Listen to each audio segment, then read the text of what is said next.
Magandang gabi. Magandang gabi po, brother. Tatlo lang po ang aking katanungan. Sige po.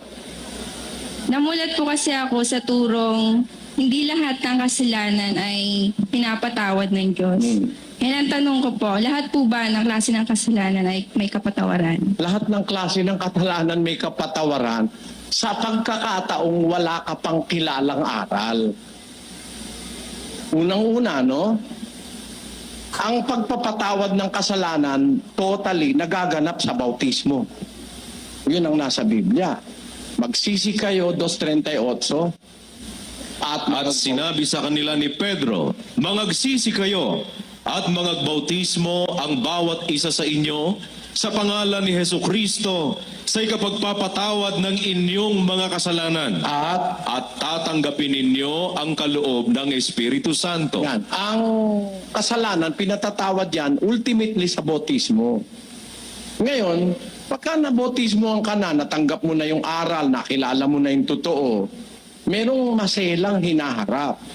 Sa 26 ng Ebreo, pakilagay. Sapagkat kung ating sinasadya ang pagkakasala, pagkatapos nating matanggap ang pagkakilala sa katotohanan, Ayan. ay wala ng haing natitira pa tungkol sa mga kasalanan. Kaya hindi mapapatawad ang kasalanan pagka kung sinasadya natin. Ba, inuulit-ulit mo na. Kailan?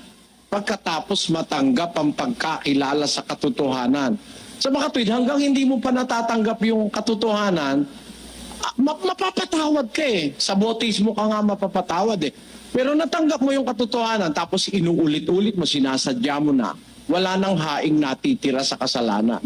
Kailan ba yung tiempo na yun na natanggap mo na yung katotohanan? Yun ang sinasabi sa 6:4 ng Ebreo. Sapagkat tungkol sa mga minsang naliwanagan at nakalasap ng kaloob ng kalangitan at mga nakabahagi ng Espiritu Santo at nakalasap ng mabuting salita ng Diyos at ng mga kapangyarihan ng panahong darating at saka nahiwalay sa Diyos, ay di maaring baguhin silang muli sa pagsisisi. Yan ang kondisyon eh.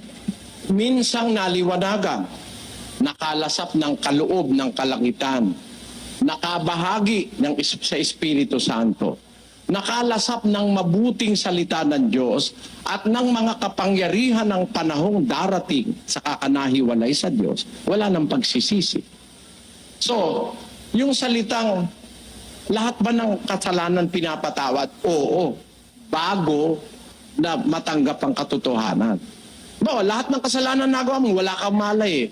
Para kang yung magnanakaw halimbawang kasama ni Kristo. Lahat ng katulisan, pag nanakaw kung ano-anong krimen ang ginawa. Pero pinatawad ni Kristo dahil hindi pa naman nakakakilala yun eh. Pero pag nakakilala ka na, pagka sinasadya mo kasalanan, kahit sugal lang yan, hindi ka na maging dapat sa Diyos. Pag inuulit-ulit mo na lasing ka na ng lasing, hindi ka maliligtas na. Kailangan kasi kahit maliit lang na kasalanan, huwag mong ulit-ulitin. Bawa, lasing. Sabi ng Diyos, 3 Gs ng tito. Ito po ang sinasabi, ang taong may maling pananampalataya, pagkatapos ng una at ikalawang pagsaway, ay itakwil mo. So on the third, titiwalag mo na yon. Pagkatapos ng una at ikalawang pagsaway. Kahit kasi maliit lang yung kasalanan, pag inuulit-ulit mo, ibig sabihin binabaliwala mo ang Diyos eh. Santiago 2:11. Sapagkat ang nagsabi, huwag kang mangalunya, ay nagsabi naman, huwag kang pumatay. Ngayon, kung ikaw ay hindi nangangalunya, ngunit pumapatay ka, ay nagiging suwail ka sa kautusan. May utos na huwag mangangalunya, hindi na nagsabi huwag kang papatay. Hindi ka nga pumapatay, nangangalunya ka naman, suwail ka rin. Di ba ganon? Halimbawa, yung nagsabing huwag kang maglalasing, hindi na nagsabing huwag kang papatay. Akala no iba, ang mabigat yung huwag kang papatay. Hindi ka nga pumapatay, lasenggo ka naman.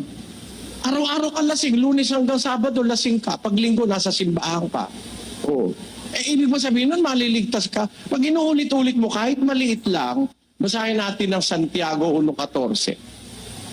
kundi ang bawat tao ay natutukso pagka nahihila ng sariling masamang pita at nahihikayat. Kung magkagayoy ang kahalayan, kung maipaglihi ay nanganganak ng kasalanan. At ang kasalanan, pagka malaki na, ay namumunga ng kamatayan. Kahit maliit lang yan, lalaki ng lalaki, lalaki ng lalaki. Mamumunga ng kamatayan. Dagat-dagatang apo yun.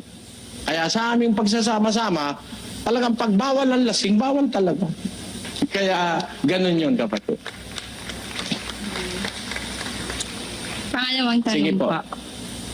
Pinahiligan po namin na kumain ng balot kasi nakakatulong po ito sa katawan lalo na pagpuyat. Bakit po ipinagbabawal nyo ang pagkain ng balot? Hindi naman namin pinagbabawal yung pagkain ng balot per se. Ang bawal kasi, yung sinasabi sa Biblia na 15, 19, 20, 28, 29 ng gawa. Basahin natin. Dahil dito'y ang hatol ko, ay huwag nating gambalain yaong sa mga hintil ay nangagbabalik loob sa Diyos. Kundi sumulat tayo sa kanila na sila'y magsilayo sa mga ikahahawa sa Diyos-Diyosan at sa pakikiapid at sa binigti at sa dugo. 28. Sapagkat pinagaling ng Espiritu Santo at namin na huwag kayong atangan ng lalong mabigat na pasanin maliban sa mga bagay na ito na kinakailangan.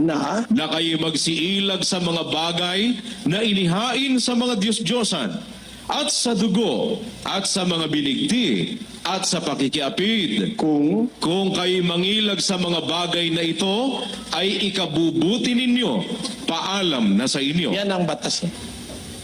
Tignan mo yung balot. Hindi kayo talaga tinuruan ng masusing aral ng Biblia. Kaya ganun.